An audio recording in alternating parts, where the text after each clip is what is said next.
Bonjour à toutes et à tous, c'est Arthur de la chaîne Red Hardware. Aujourd'hui, on se retrouve pour parler des processeurs et pour savoir quel processeur choisir pour telle utilisation. Alors, il faut savoir que dans le monde des processeurs, on a deux acteurs. On a Intel et AMD.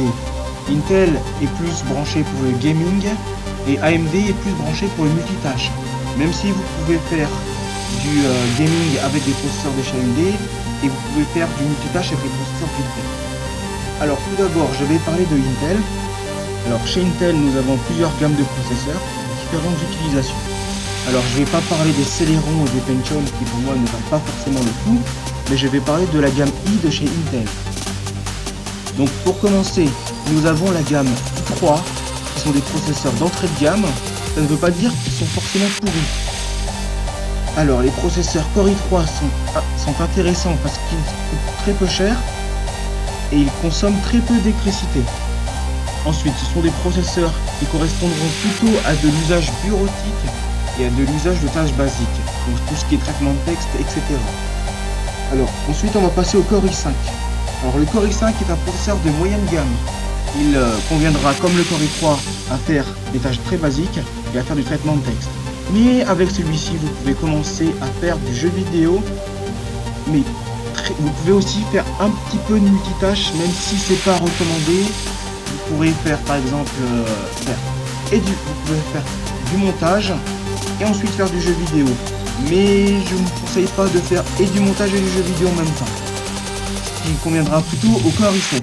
Donc passons tout de suite au Core i7. Donc les Core i7 sont des processeurs avec beaucoup de cœurs physiques et de cœurs trades.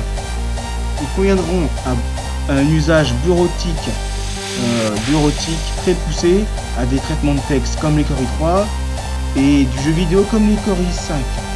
Mais ils sont aussi de très bonne utilisation pour tout ce qui est rendu, tâches 3D, tout ceci. Mais ils consomment davantage et ils coûtent beaucoup plus cher. Alors ensuite, il y a aussi le très haut de gamme, donc le Core i9. Les Core i9 sont des processeurs à très grand nombre de cœurs, donc encore plus de cœurs que les Core i7 et les Core i5. Ils sont des processeurs pas forcément pour le grand public, ce sera plutôt des processeurs pour les professionnels.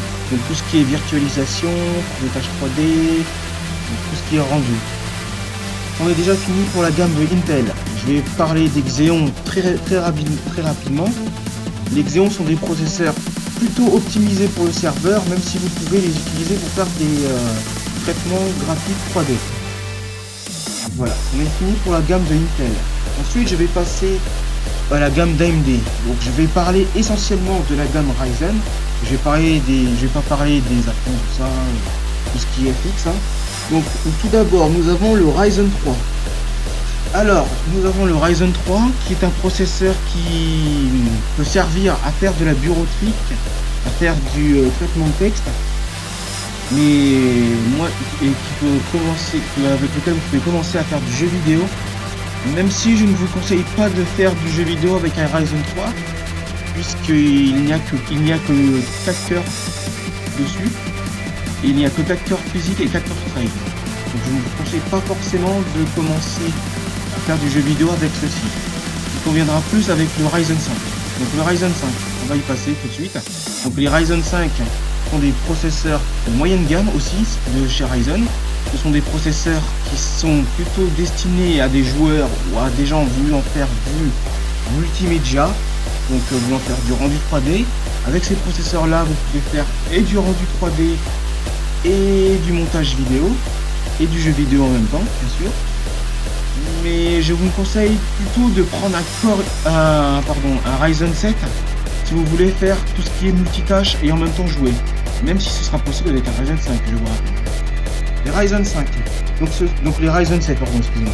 Les Ryzen 7 sont des processeurs pouvant faire du multitâche, pouvant faire du jeu vidéo et pouvant faire tout ce qui a été cité précédemment. Donc ce sont des processeurs qui sont plutôt un peu plus destinés aux professionnels, on va dire. Donc à des graphistes, à des gens voulant faire du 3D et compagnie. Donc ensuite il y a les Ryzen 7. Donc les Ryzen 7 sont des processeurs plutôt orientés justement comme les Ryzen 7, mais pouvant faire plus de choses mais plus rapidement. Donc ensuite on va passer très brièvement au Threadripper. Les Threadripper sont en équivalent du Xeon de chez Intel, sont des processeurs plutôt orientés serveur, même si vous pouvez faire du jeu vidéo avec, même si c'est vraiment pas recommandé beaucoup, parce qu'ils ont une quantité de cœur très énorme, mais ils ont une fréquence très basse.